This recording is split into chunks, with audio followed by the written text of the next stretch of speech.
नमस्कार दोस्तों, निवेश पाठशाला में आपका स्वागत है। यहाँ पर हम बात करते हैं शेयर मार्केट से स्ट्रेटजीज, न्यूज़ और लेटेस्ट अपडेट की। अगर आप चैनल पर नए हैं तो चैनल को लाइक, सब्सक्राइब और शेयर करना ना भूलें। तो चलिए वीडियो शुरू करते हैं। जैसा कि आप जानते हैं, आप किसी भी तरह की कोई भी और किसी भी शेयर के लिए बाय और सेल की रिकमेंडेशन ये चैनल नहीं देता है। किसी भी तरह की बाय और सेल के लिए आप अपने फाइनेंशियल एडवाइज़र से सलाह लेकर कर सकते हैं। तो चलिए वीडियो को शुरू करते हैं। सबसे पहले देखते हैं मार्केट की इंडेक्स एंड मार्केट मूवमेंट कैसा रहा। अगर सेंसेक्स की बात करें तो सेंसेक्स आज 82,102 पर बंद हुआ, जो लगभग पॉइंट 57.87 लगभग 0.07% गिर के बंद। निफ्टी 50 लगभग 25,169.50 लगभग 32.85 पॉइंट्स गिर कर बंद हुआ। और निफ्टी आईटी इंडेक्स 35,249 पर बंद हुआ, जो लगभग 0.71% गिर कर बंद हुआ। तो बैंक निफ्टी 55,509, जो लगभग 225 पॉइंट्स बढ़कर बंद हुआ। इससे मिलता चाहता है कि मार्केट में जो नेगेटिव या सेंटिमेंट से उसमें बैंक निफ्टी ने अच्छा परफॉर्म किया आज के दिन में। तो Sensex and Nifty extended their decline for the third consecutive session. Nifty drifted below 25,200, even though there was some rebound from the intraday lows. अब बात ड्राइविंग सेंटिमेंट्स, पॉजिटिव और नेगेटिव रीजंस क्या थे। नेगेटिव हेडविंड्स जो थे वो US market में, जैसे कि आपको मालूम ही है, वीज़ा फीस हाइक कर दी गई है, जिसकी वजह से इन्वेस्टर बहुत कंसर्न है आईटी कंपनीज के को लेकर, क्योंकि उनकी कॉस्ट इंक्रीज हो जाएगी आईटी फर्म की, और potentially hurt project execution in the US, which is a major client base. Indian IT companies का लार्ज चंक जो बिजनेस है वो यूएस से ही आता है, 70-80%। और किसी किसी आईटी कंपनी का तो 90% बिजनेस यूएस से ही आता है, तो वहाँ पर ही इसको अफेक्ट कर सकता है ये वीज़ा फीस हाइक का के रीज़न से। As a result I T sector is under pressure and Nifty I T index drop around 0.70%। Currency weakens, आज जो रुपये अपना ऑल टाइम लो पर बंद हुआ है। इसका मतलब आज रुपये काफ़ी गिरावट कर रही, जिसकी वजह से हमारी इम्पोर्ट काफ़ी महंगा हो सकता है। और हमारा जो रुपया है आज 89.79 पर बंद हुआ, जो कि करेंसी डेप्रिसिएशन के लिए काफ़ी इन्फ्लेशन को ऐड कर सकता है। वो profit booking, there are some sector जहाँ पे प्रॉफिट बुकिंग भी देखने को मिली है, जैसे कि अडानी टोटल गैस। अडानी के शेयर जो पिछले कुछ समय से पॉजिटिव थे, क्योंकि मार्केट में उनके अगेंस्ट में जो भी केसेस थे वो क्लोज हो गए हैं। और हिंडनबर्ग की जो भी इफेक्ट्स थे, उसके ऊपर इंक्वायरी बैठी थी, और जो इन्वेस्टिगेशन चल रही थी उसमें अडानी एंटरप्राइज और अडानी ग्रुप के सभी शेयर्स के ऊपर से वो केस हटा लिए गए हैं, विड्रॉ कर लिए गए हैं।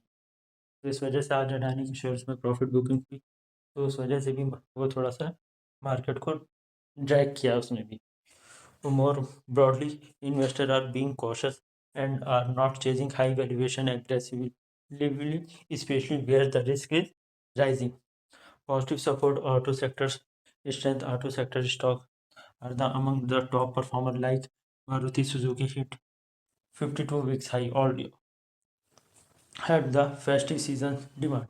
अब जैसे कि इंडिया में दिवाली, दशहरा के फेस्टिवल्स आने वाले हैं, तो ये सीजन्स ऑटो सेक्टर्स के लिए और काफ़ी इंडस्ट्रीज़ के लिए काफ़ी बूम वाला होता है, क्योंकि इस समय मार्केट में काफ़ी डिमांड होती है। ऑटोमोबाइल से इंडस्ट्री, कार्स की काफ़ी डिमांड होती है। Banking and financial so some resilience. Bank Nifty, जैसे कि आपने बताया, 225 पॉइंट्स बढ़कर बंद हुआ था। तो बैंक निफ्टी में स्पेशली पीएसयूज बैंक और एक्सिस बैंक ने आज अच्छा परफॉर्म किया है। एनालिस्ट मार्केट का क्या है, एनालिस्ट पर का क्या सेंटिमेंट है, तो मोतीलाल ओसवाल का worst of the earning downgrades में बी बिहाइंड अस, कि अब वर्स्ट जो होता है वो अब शायद हमारा निकल चुका है, तो वो ऐसा एक्सपेक्ट कर रहे हैं पॉजिटिव सेंटिमेंट्स को का उनका एक्सपेक्टेशन है। And the decent valuation plus sector specific potential gains are bright spot like metal, pharma and capital goods.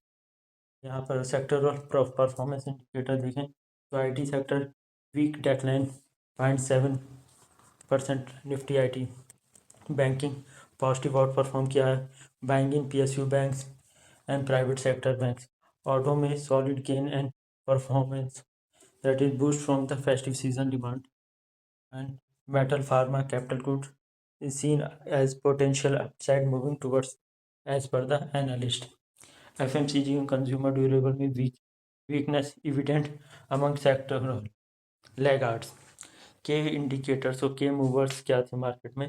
TCS slipped around 3.38% amid the general IT drag, जैसा कि IT सेक्टर्स में गिरावट का चल ही रही है पिछले कुछ टाइम से, जब से ट्रम्प ने वीज़ा फ़ी हाइक करा है, H1B fees.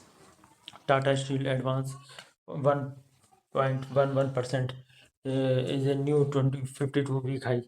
Reliance Industry more or less held ground, outperformed the market narrowly.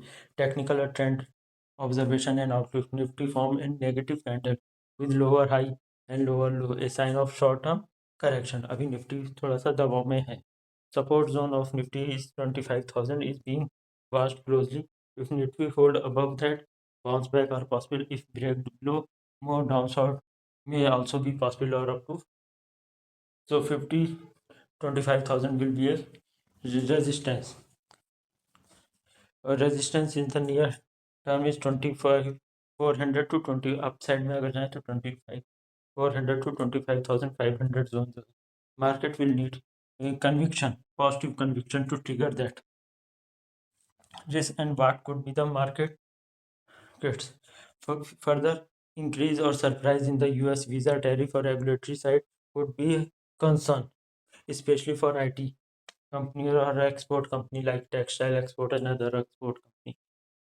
Currency rupee depreciation could raise import cost like fuels, raw material, pressure margin on some sector. Global cues: US interest rate moves, inflation data, commodity, oil and metal prices. Domestic consumption: how FMCG consumer durables sector holds up amid the weak sentiments and inflation. तो ये था market का पूरा wrap up. आज market ने कैसा perform किया, market में क्या हेडविंड्स रहे, मार्केट में कौन सी कंपनियां या कौन से सेक्टर्स ने आज दबाव में रहे और कौन से सेक्टर्स ने अच्छा किया।